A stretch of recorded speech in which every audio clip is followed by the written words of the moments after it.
My name is Cheri Honkala, and I'm the very first formerly homeless mother, that's a single mother, running for one of this country's highest offices, Vice President of the United States of America.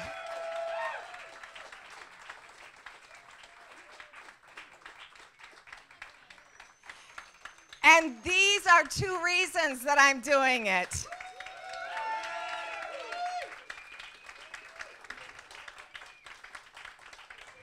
You know, this guy was missing his mama this week. And so, you know, don't tell anybody this, but I let him come to New York City and see his mama and skip school today. And the thing is you can do that when you have a mentally gifted child who gets straight A's in everything since the beginning of time. And this young man, when the press asked him, when's the very first time you were arrested, he always tells the truth and says, when I was in my mother's stomach. You know, maybe that's why he is the way he is today.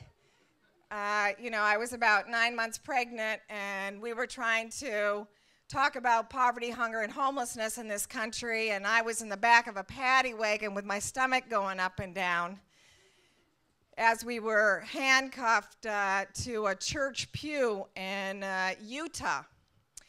But I've been, Titi Liz, I've been traveling around the country and you know, have been absolutely devastated at some of the things that I've seen. For 25 years, I've been traveling every single road, from native reservations to housing projects to homeless shelters. I've been helping folks set up tent cities, taking over abandoned properties, housing families. And I thought, well, perhaps I was going to get some respite from some of this on the campaign trail.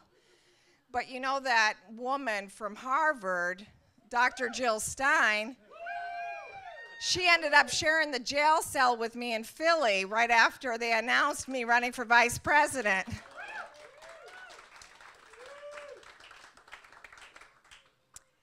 And, you know, I just came off of coming from Kentucky and West Virginia. I just came from looking at mountaintop removal, the killing of our mountains and our planet.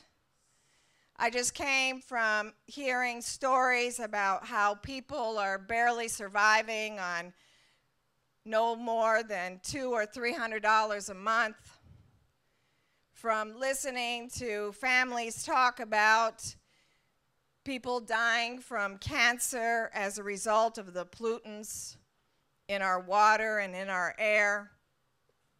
And I just came from also seeing the amazing growth of beautiful young people across this entire country who are pissed off and ready to fight.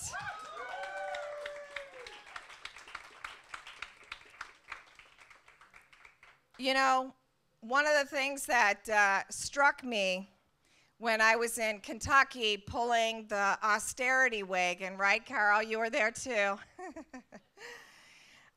You know, he had this great idea that we would do something simple in Kentucky during the debates, because we weren't allowed into the debates, and that's that we would get this austerity wagon and that I would help a doctor and a police officer and a mail carrier pull this huge wagon through the streets of Kentucky.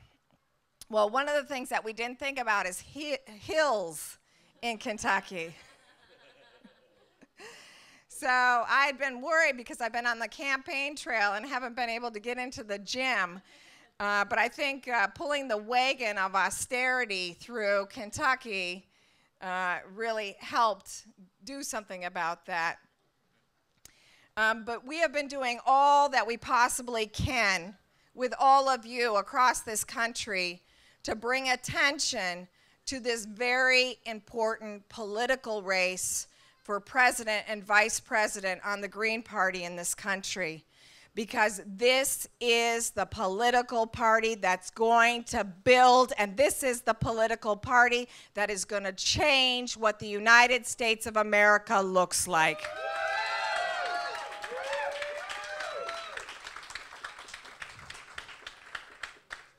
And it's a political party that represents my friends that are sitting in prison right now unfairly for little drug crimes because we refuse to legalize marijuana.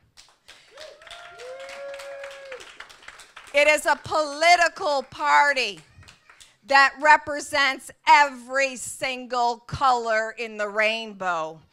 It is a political party that will never agree to deporting anybody that is a resident of this country.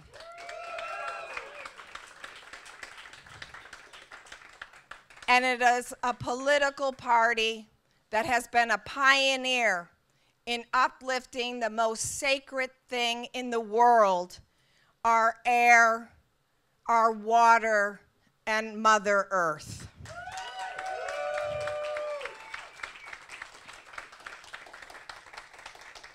No, I didn't hear about those gangsters talking about issues pertaining to the drug war and how our young people are dying across this country because they can't get access to recovery programs. I didn't hear about police brutality. I didn't hear about what's happening in Gaza. I didn't hear about the closing of schools and the push towards privatization. And I didn't hear about mountaintop removal.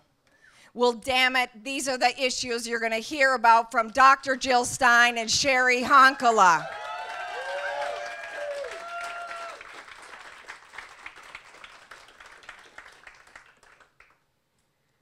And we've been putting our heart and soul into this, and we are so thankful for your help. It is only candidates like Jill and I and others that run for political office on the Green Party because we don't have those millions of dollars yet. We're going to have them in 4 years from now, though, aren't we? Because we're going to get that 5%, aren't we? So we've been doing our regular thing, Jill and I and our wonderful handlers. Let's hear it for Kate and Alex here.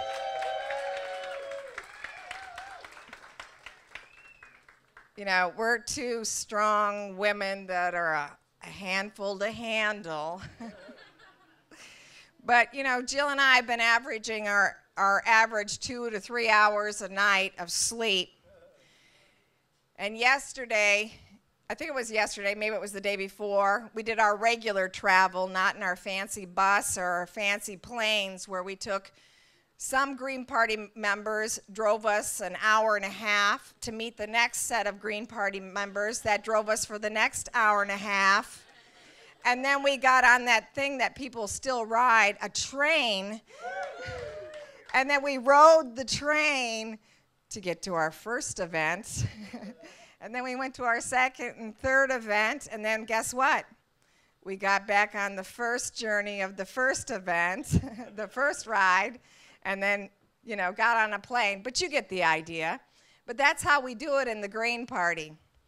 But I'm very excited to be here tonight. I'm very excited to be here with all of you. I know many of you worked hard to get Jill and I on the ballot.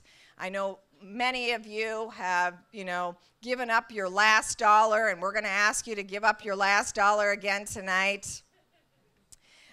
You know, this is probably the only political campaign. I'm sure that, you know, the two guys that are running for presidency have, you know, slept a little better than we perhaps have, and haven't given up their own, you know, dollars and become even more downwardly mobile running for office.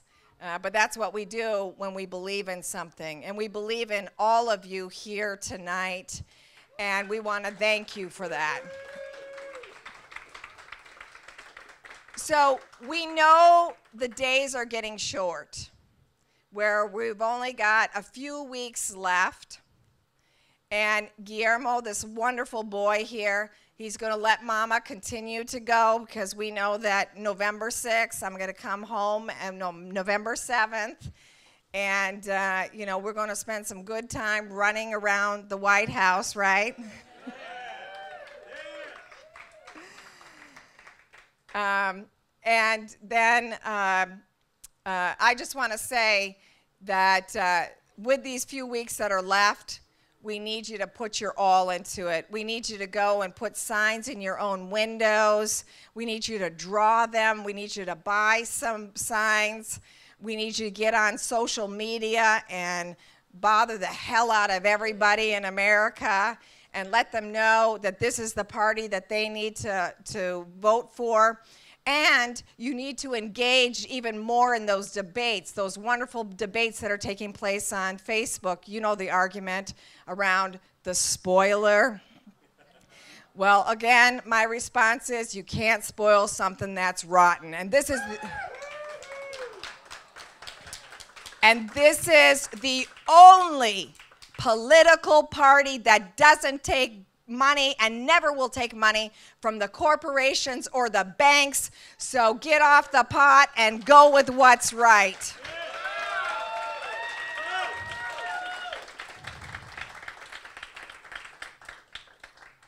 My little guy and many other children across America are counting on us.